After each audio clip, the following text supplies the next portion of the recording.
Hello and welcome to the OKPreps Extra Show. I'm Patrick Prince, joined as always by Barry Lewis, here to talk a little high school football. Barry, week one of the playoffs is in the book. We got Booker T advancing, and we got a Jenks-Union rematch. Let's start with Booker T. That was the first time you saw the Hornets in person this year. What'd you think of the Hornets? Yes, at least the first time during the regular season, I'd seen them in the preseason All-City preview. Um, the Hornets, it was a mixed bag. I mean, the game lived up to expectations. I had high hopes for that game. Collinsville and Booker T at SC Williams Stadium, and it lived up to expectations. I thought it was going to be a game that was going to go down to the final few seconds, and it definitely was.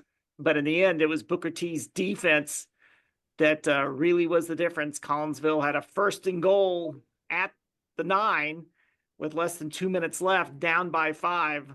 And Booker T's defense really came through big time. There were 2 pressured passes that were incomplete, and then 2 sacks sealed the outcome for Booker T. And they were put in their backs were to the wall on that defensive stand because short punt had given Collinsville the ball on the 31-yard line. And then, but the Hornets defense, I mean, the pass pressure all night long was incredible. There were 7 sacks, tons of hurries. Skylar Mormon of Collinsville is a really good quarterback. He did throw for 3 touchdowns, but they also limited him to under 100 yards passing. If you did it the NFL method of figuring out passing stats, team passing stats, they would have probably, when you throw in all the sacks, it would have probably been held to like 30 or 40 yards. I mean, incredible job by the Booker T defense. That being said, for Booker T to advance in the playoffs and go deep, there's some things they've got to clean up. Saw a lot of good things from Booker T, but then there were some problem areas. Too many penalties, turnovers, but but credit to Booker T for finding a way to get it done. They really needed that win, I think, to validate the progress that program has made this season. Yeah, good point. Who are some of the Hornets that stood out to you, Barry? Joseph Graves and Dwayne Jones, they're Power 4 recruits on the defensive line. But the defense is more than just those two. Jaden Thomas had a big game. Anthony Harris, Anthony Chaplin, just could go on and on. It seemed like they had so many playmakers on defense. And I guess that's what by having not seen them live in a game all year or in person in a game, because I had seen video of them, but that's what really stood out to me was how many playmakers they've got on defense. Who got the sacks at the end of the game? Thomas got the one that sealed it on a blitz. So they host Booker T's number 3. They host number 4 Guthrie this Friday. Do the Hornets advance, or is this the end of the road? Well, we'll have to wait to see for the picks panel. No, I'm still wavering on that. It's such a toss-up game. I'm going to say Booker T is on a bit of a magical run, so I'll go with Booker T to find a way. It could be a lot like that 2008 quarterfinal game at Booker T, which everyone going into that game thought it was going to be the real state championship game, versus 1 versus 2. They just happened to play in the quarterfinals, as sometimes you get at this time of the year. The real state championship games sometimes are in the quarterfinals, and that was the case then, and it lived up to all the expectations that at the end of regulation with the game tied, Guthrie missed a controversial 32-yard field goal. It was so close. The ball went hooked over the left upright. And it was ruled no good, as it seemed like that's the correct call. We looked at plenty of replays on it. Not that there were great angles, but it looked like it went over the upright. In that case, it's no good. And then they went into triple overtime before Booker T prevailed and then went on to win the state championship. So maybe there was going to be a repeat. It could be that similar type of game. Now, I'm not predicting the winner this time is going to go on to win the state championship. I think Carl Albert is in pretty good shape there, but the path is clear for the winner of this game to get to the state championship. And that would be such a big return to the championship game for whichever team it is, because both are tradition-rich programs, and it's been a while since they've been able to get to the championship game. Booker T since 2017, Guthrie since 2013, when those were each championship years for those teams. The marquee game this week, Barry, probably the game you're going to be at, I would assume, number 6 Union at number 2 Jenks, a rematch. Union won the earlier season matchup in September 9-3. I think Jenks has come a long way since that lost, and Union's kind of been a little bit up and down this year. How do you see this one? I think Jenks' offense has come a long way since then. That's for sure, because the defense couldn't play much better than it did that night. And the defense is still playing at a really high level, only allowing 39 points in the last 6 games. The offense definitely has picked it up. The offense, of course, is which had most of the newcomers trying to transition in to the Jenks program. When you talk about Caleb Barnett and some of the linemen. And so there was a lot of things going on with the Jenks offense at that point. Right now, they seem to be peaking at the right time. Jenks always seems to find a way to get to the state championship game. So it's going to be a very difficult challenge for Union going into this game, because I don't think Union is peaking at the right time. Union is playing at a good level, but they don't seem, the passing game has improved for a Union since that earlier game against Jenks. But you just get a sense that Jenks is playing at a higher level right now than Union. However, this is the Jenks-Union rivalry where the unpredictable happens. So there is that. And you've got 6 Union starters who began their careers at Jenks. So there is that too. It's difficult for one team to sweep the other in a season. That's been proven in history. Jenks was able to do it last year, however, so it's not impossible. So that's but it is another challenge that Union faces. I think it could be a key. This seems so cliche, but I think it really is true in this rivalry.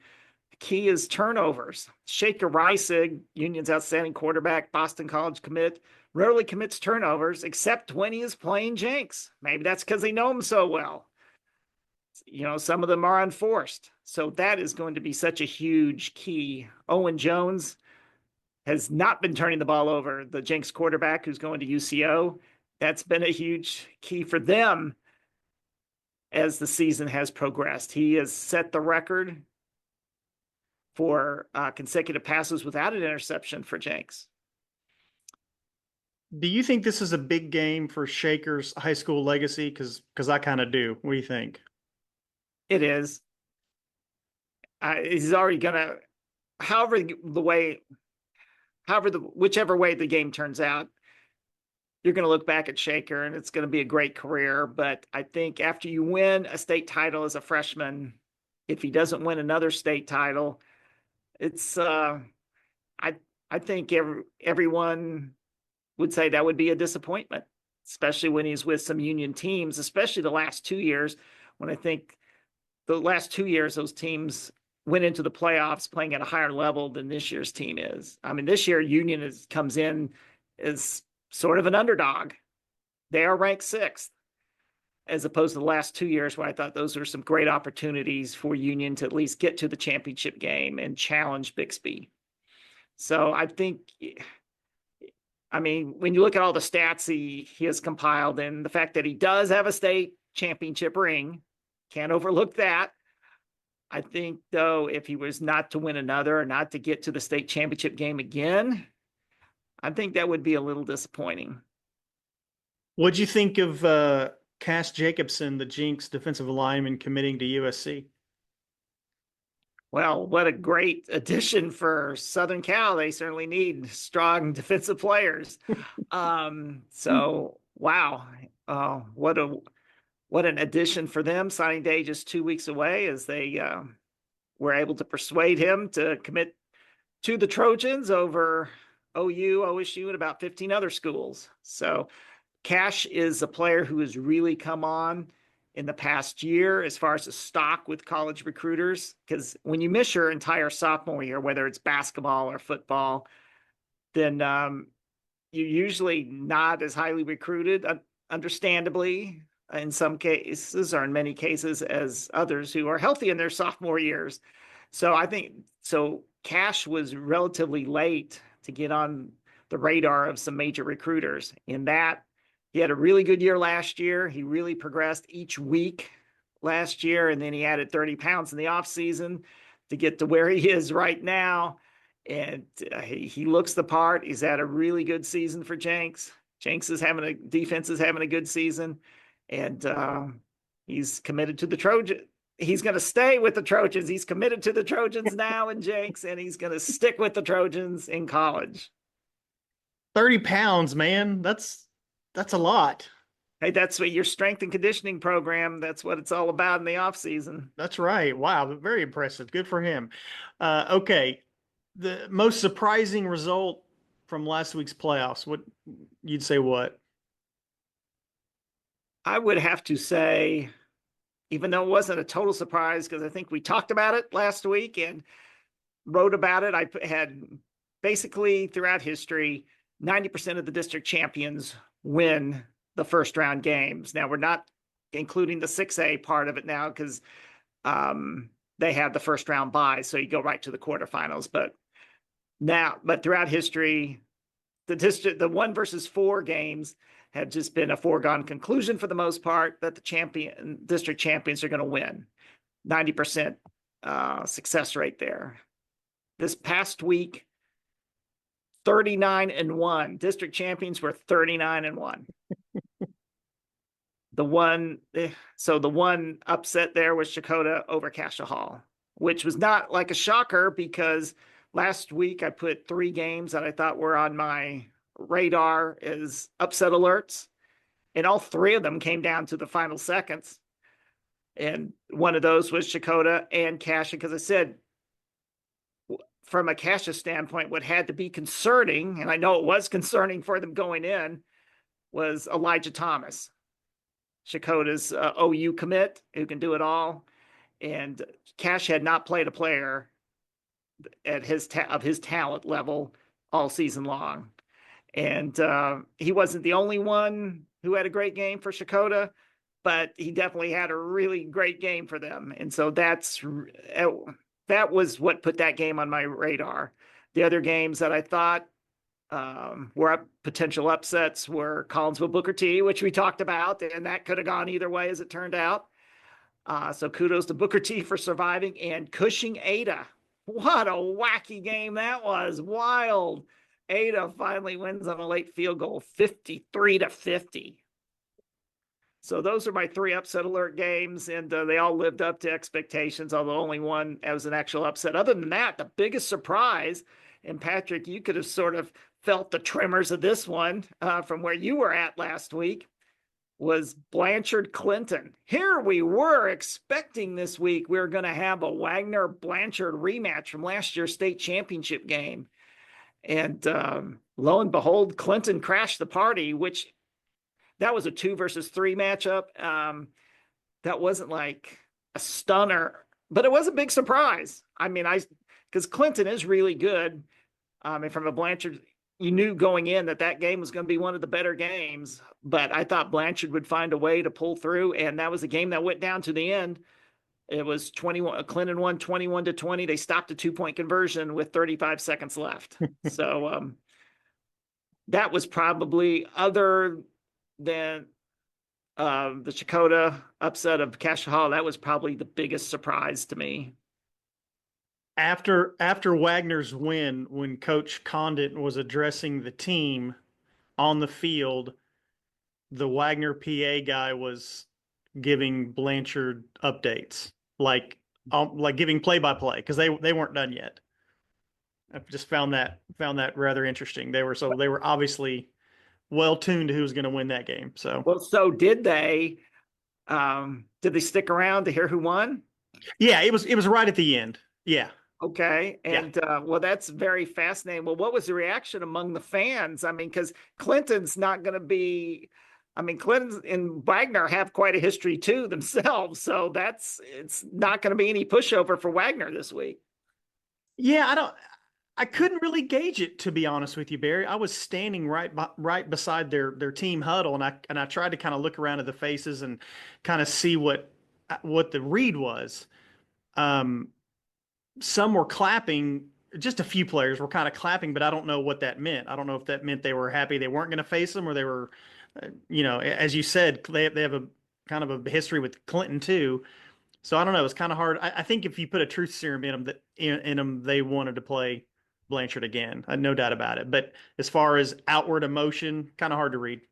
Speaking of Wagner, did you see all the airtime one of their most famous graduates, Malcolm Rodriguez, got over the weekend with his dance, joining the NFL the dance craze? I did see that. I think that whole thing's hilarious. I just think it's funny. But yeah, I did see that. I did see that. Uh, but just you brought up Wagner. Let me pick your brain about this, Barry. We keep sort of waiting for Wagner to have a really close game. And we kind of thought maybe it was going to be Grove. And, I thought Cushing was going to be a game. And for a while it was, but that was due in part of self-inflicted wounds by Wagner. Once they got it together, they got it together. Is it possible they're not going to have a close game this year, that they're just going to keep rolling through the playoffs and just roll to a state title? Is that possible? Anything is possible, although um, I think as we saw in the Cushing game, how it can be possible to stick with Wagner if Wagner avoids the turnovers and jumps ahead, they could just roll right through. However, you still got last week we were talking about if they got past Poto, which I thought would be a matchup problem. Obviously it wasn't, as it turned out. The game wasn't even as close as the final score, 49-21. It was not. But you've still got, in the last 3 rounds, you've got the second ranked, third ranked, and fifth ranked teams in 4A. I mean, we thought that it was going to be 2, 3, and 4. If Blanchard was the quarterfinal opponent, it's going to be 2, 3, and 5 instead. I think all those teams have the potential to really be a tough test for Wagner. However, Wagner has exceeded expectations, especially they haven't missed a beat even after the Alex Shield night injury. Yeah. So that's really impressive. Maybe this week's game, I mean, they better not look past this week's game, as Coach Condrick and I have talked about fairly recently, when I guess before the playoffs started, before the Poto game, that a lot of times Wagner's quarterfinal game turns out to be its toughest. So look out for Clinton this week. One more game I wanted to ask you about, Barry. Number 7, Edmond Deer Creek at number 1, Owasso. Owasso was, of course, off, had a first round bye. Deer Creek got by Broken Arrow. How do you see that one? It's always interesting how teams fare coming off a bye week against a team that's coming off a win the week before. I think Owasso should take care of business fairly easily against Deer Creek. However, whenever you got, I mean, Deer Creek barely got past Broken Arrow last week. Deer Creek was pretty well outplayed by Broken Arrow. Broken Arrow outgained them by 245 yards. It was, but kudos to Deer Creek for finding a way to win. And Grady Adamson, Georgia Tech commit quarterback for Deer Creek. Whenever you got a major college quarterback leading your team, I think that always gives you the chance for an upset. I think Owasso would probably have to beat themselves for Deer Creek to pull off an upset, but anything can happen in the high school playoffs. But I think if Owasso just plays a solid game, a typical game, it may not even have to be its A game. It could be its B+ game. I think Owasso wins solidly by at least 2, 3 touchdowns over Deer Creek, because Deer Creek, after starting 6-0, lost 3 in a row in the last 2 weeks. They've been able to grind out wins, but their offense really isn't clicking very well right now. All right, before we wrap up, Barry, what's our coverage going to look like Friday night? Where are we going to be? I will be at the Jenks-Union game. or the Union Jenks game since it has at Jenks. And then Bill Haston will be at Owasso. And then we will have all the other 6A1 and 6A2 in 5A games. Well, the 6A1, all the other 6A1 and all the 6A2 games involving Tulsa area teams, we'll have those covered. And then we'll have Booker T. Guthrie covered and Claremore, Carl Albert covered in 5A. And then we'll have a few other games, Wagner covered, of course, and Lincoln Christian. We plan to cover that and a few other games as well. All right, we'll leave it there for this week. For Barry Lewis, I'm Patrick Prince. Thank you for tuning in, and we'll be back next week.